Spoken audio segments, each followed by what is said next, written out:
Hello बच्चों, welcome to my YouTube channel study with SSR. अगर आप हमारे चैनल पर पहली बार आए हैं तो हमारे चैनल को सब्सक्राइब जरूर कर लो। चलिए आज हम देखते हैं क्लास 10 का टॉपिक एसिड बेस और सॉल्ट। क्या पढ़ेंगे आज हम? Acid base and salt. Salt के बारे में हम बाद में जानेंगे। आज हम जो जानेंगे वो जानेंगे एसिड के बारे में और बेस के बारे में और इंडिकेटर के बारे में। तो चलिए देखते हैं आपके एसिड क्या होते हैं। तो एसिड मीन्स इनकी प्रॉपर्टीज के बारे में जान जाएं तो फिर इनके बारे में जान जाएंगे। तो एसिड की जो प्रॉपर्टी होती है, पहले इनकी प्रॉपर्टी देखें तो इनका जो टेस्ट होता है वो टेस्ट कैसा होता है इनका कि ये कैसे होते हैं, खट्टे होते हैं। सावर इन टेस्ट मतलब स्वाद में ये खट्टे होते हैं। वहीं अगर इसमें लिटमस पेपर की रिएक्शन देखी जाए कि लिटमस पेपर को क्या करते हैं, तो जो एसिड होते हैं हमारे, ये ब्लू लिटमस पेपर को किस में कन्वर्ट कर देते हैं? ब्लू लिटमस पेपर को ये रेड कलर में कन्वर्ट कर देते हैं। कौन? एसिड। तो इसको याद कैसे कर सकते हैं कि सर एसिड और बेस से कंफ्यूजन होता है? तो उसके लिए हम क्या वर्ड याद रख सकते हैं? अनिल। कि जो एसिड होंगे वो नीले लिटमस को लाल लिटमस में कन्वर्ट कर देंगे। तो ये देखा हमने एसिड का कि लिटमस के ऊपर क्या रिएक्शन होता है। फिर अगर इसी एसिड को अगर हम वाटर के साथ मिलाएं तो ये क्या देते हैं हमको? ये देते हैं हमको H+ आयन रिलीज करते हैं। कहा कैसी आयन रिलीज करते हैं? H+ आयन रिलीज करते हैं। कब? जब इनको कहा मिलाते हैं? वाटर में। और इसकी एक और प्रॉपर्टी देखी जाए कि ये जो मेटल को कोरोड करते हैं कि नहीं करते, तो ये जरूर कोरोड करते हैं। तो एसिड कोरोड मेटल, इसीलिए जो अचार होता है उसको कभी भी मतलब मेटल के डिब्बों में नहीं रखा जाता। उसका लॉजिक यही होता है कि क्यों? क्योंकि वो मेटल को क्या कर देते हैं? कोरोड कर देते हैं। तो ये तो हमने एसिड देख लिए। अब इन्हीं में देखें, कुछ होते हैं स्ट्रॉन्ग एसिड और कुछ होते हैं आपके वीक एसिड। अब स्ट्रॉन्ग एसिड कौन से होते हैं और वीक एसिड कौन से होते हैं? तो स्ट्रॉन्ग एसिड ऐसे एसिड जो मतलब ज्यादा रिएक्टिव होते हैं। तो कौन से हैं वो हमारे? वो हो गए हमारे क्या? हाइड्रोक्लोरिक एसिड HCl हो गया आपका, H2SO4 हो गया। ये किसके एग्जाम्पल हैं आपके? स्ट्रॉन्ग एसिड के। वहीं वीक एसिड जो कमजोर होते हैं वो कौन से हमारे? Citric acid. इस सिट्रिक एसिड किसमें पाया जाता है? लेमन में पाया जाता है। ऑक्जेलिक एसिड ये किसमें पाया जाता है? ये टमाटर में पाया जाता है। और एसिटिक एसिड ये किसमें पाया जाता है? जो अचार में रखने में जो यूज होता है, पिक मतलब विनेगर जो होता है, उसमें एसिटिक एसिड पाया जाता है। तो ये हमने देखे स्ट्रॉन्ग एसिड और वीक एसिड। अब इसके बाद यहां पर हम देखेंगे कि कंसंट्रेटेड क्या होते हैं और डाइल्यूट एसिड क्या होते हैं। कंसंट्रेटेड एसिड और दूसरे डाइल्यूट एसिड, ये क्या होते हैं? तो कंसंट्रेटेड या डाइल्यूट, कंसंट्रेटेड का मतलब क्या होता है कि यहां पर एसिड का जो अमाउंट है वो ज्यादा होगा किसके अमाउंट से? वाटर के अमाउंट से। तो उसको बोलेंगे हम क्या? Concentrated acid. लेकिन इसी कंसंट्रेटेड एसिड में किसका एडिशन करते हैं? वाटर का। तो उससे क्या होगा कि वाटर का अमाउंट बढ़ जाएगा और एसिड का अमाउंट कम हो जाएगा। तो वो जो मिलेगा हमको जिसमें वाटर का अमाउंट ज्यादा होगा, एसिड का अमाउंट कम होगा, वो होगा हमारा डाइल्यूट एसिड। और इसकी जो प्रोसेस ये जो प्रोसेस होती है इसको क्या बोलते हैं? डाइल्यूशन। यहां पर बेस, तो बेस कैसे होते हैं उनकी प्रॉपर्टीज के बारे में जान लेते हैं। तो जो हमारे बेस होते हैं, जैसे एसिड थे वो टेस्ट में खट्टे थे, तो उसी प्रकार जो बेस होते हैं वो कैसे होते हैं? बिटर इन अ टेस्ट, मतलब कि कड़वे होते हैं। फिर दूसरे ये ब्लू लिटमस को रेड में कन्वर्ट कर रहे थे, तो ये जो बेस है ये क्या करेंगे, रेड लिटमस को किस में कन्वर्ट कर देंगे, ब्लू में कन्वर्ट कर देंगे। मीन्स लिटमस का कलर चेंज हो जाता है।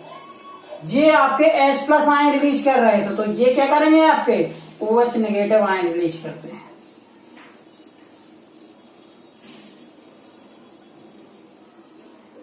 OH ion means hydroxyl ion. और अगर इनको देखें कि अगर इनको हम बेस को, किसी बेस को टच करें तो वो कैसे होते हैं, तो वो होते हैं साबुन की तरह चिकने।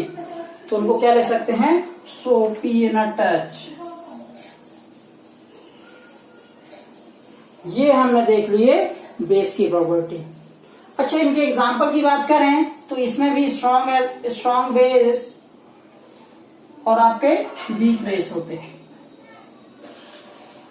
तो स्ट्रॉन्ग बेस और वीक बेस कौन से होते हैं, स्ट्रॉन्ग बेस में आ जाएगा आपका NaOH, KOH, sodium hydroxide, potassium hydroxide, ये सब किस में आएंगे, स्ट्रॉन्ग बेस में। और वहीं अगर वीक बेस की बात की जाए तो इसमें क्या आ जाएगा आपका अमोनियम हाइड्रोक्साइड, NH4OH, ये किस में आ जाएगा, वीक बेस में आ जाएगा। अच्छा, एक और बेस का नाम लिया जाता है एल्कली बेस, कि एल्कली बेस क्या होते हैं। तो एल्कली बेस ऐसे बेस होते हैं, the base which are soluble in a water, base soluble in a water, जो किसमें, वाटर में सॉल्युबल होते हैं, वो क्या कहलाते हैं, हमारे एल्कली बेस। और इसके एग्जांपल क्या हैं आपके, सोडियम हाइड्रोक्साइड, NaOH, ये किसका एग्जांपल है, एल्कली बेस का। अब यहां पर सपोज करिए आपको कोई सब्सटेंस दिया गया है, ये कोई अननोन सब्सटेंस है, अब उसका नेचर हमको फाइंड आउट करना है। नेचर मीन्स कौन सा, एसिडिक या बेसिक या फिर सॉल्ट, कि एसिड होते हैं या बेसिक होते हैं या फिर सॉल्ट। तो कैसे पता चलेगा, तो वो पता चलेगा हमको इंडिकेटर से। किससे पता चलेगा, इंडिकेटर से, कि इंडिकेटर ही हमको बताएंगे कि ये एसिड है या फिर बेस है। तो इंडिकेटर होते क्या हैं, इंडिकेटर ऐसे सब्सटेंस होते हैं जो खुद मतलब किसी दूसरे सब्सटेंस में जाने पर अपनी स्मेल या अपना कलर चेंज कर दें, वो होते हैं आपके इंडिकेटर। और यहां पर जो हम इंडिकेटर पढ़ने वाले हैं वो 3 टाइप के इंडिकेटर पढ़ने वाले हैं। तो पहला इंडिकेटर जो पढ़ने वाले हैं वो है आपका नेचुरल इंडिकेटर।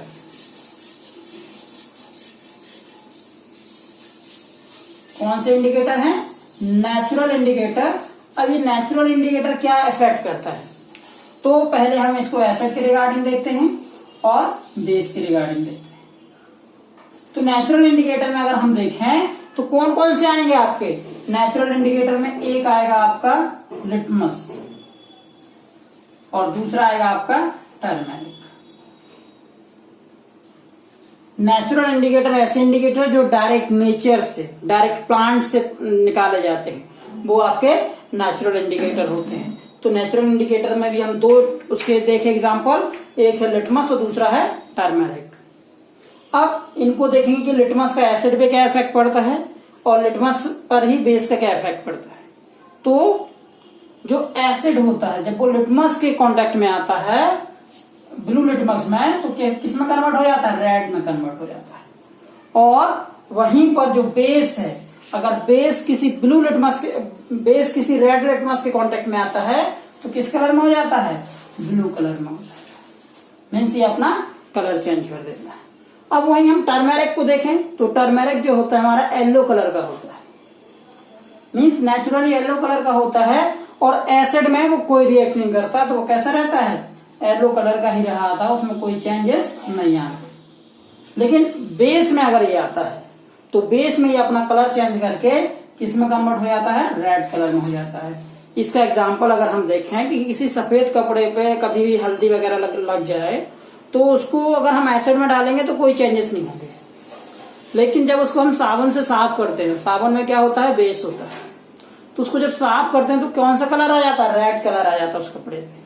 तो वो इंडिकेटर के कारण ही आता है। तो ये हमने देखा नेचुरल इंडिकेटर। इसी का दूसरा अगर हम देखें तो दूसरे कौन से होते हैं हमारे, सिंथेटिक इंडिकेटर।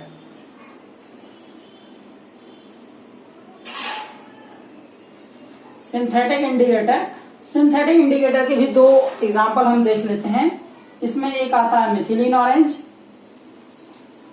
मिथिलीन ऑरेंज, और दूसरा आता है इसका फेनोल्फथलीन।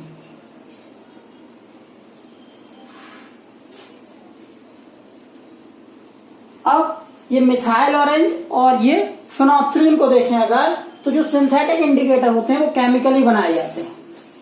कैसे बनाए जाते हैं? केमिकली बनाए जाते हैं। वो होते हैं हमारे सिंथेटिक इंडिकेटर। यहाँ पर हम सिंथेटिक इंडिकेटर देख रहे थे, उसमें जो मिथिलीन ऑरेंज होता है जब वो एसिड के कांटेक्ट में आता है तो वो कौन सा कलर देता है हमको? Red colour. वहीं ये मिथिलीन ऑरेंज जब बेस के कांटेक्ट में आएगा तो कौन सा कलर देगा हमको? येलो कलर देगा। दूसरा वहीं पर फेनोल्फथलीन इंडिकेटर जो था, जब वो एसिड के साथ रिएक्ट करता है तो हमको कलरलेस सॉल्यूशन मिलता है, मतलब वाटर के कलर का मिलता है। और वहीं जब ये फेनोल्फथलीन बेस के साथ रिएक्ट करता है तो क्या देता है हमको? डार्क पिंक या फिर वायलेट कलर देता है। किसी इंडिकेटर में जो थर्ड टाइप है वो है इसका ऑल्फैक्टरी इंडिकेटर।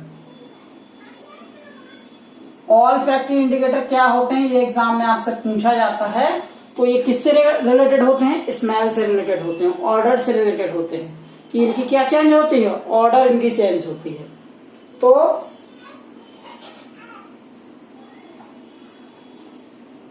ऑल्फैक्टरी इंडिकेटर में भी दो देखते हैं हम। एक होता है आपका वैनिला एसेंस,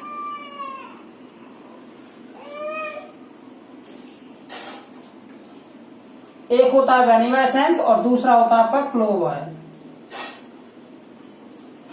अब वैनिला एसेंस में क्या होता है कि जब वो एसिड, वैनिला एसेंस मतलब क्या? जो आपके आइसक्रीम में यूज होता है, फ्लेवर देने के लिए जिसका यूज किया जाता है, वो आपका वैनिला एसेंस होता है। जब उसको एसिड के कांटेक्ट में लाते हैं तो उसकी स्मेल जो होती है या ऑर्डर जो होती है वो क्या होती है? बढ़ती जाती है। लेकिन बेस के साथ उसकी स्मेल नहीं रहती है।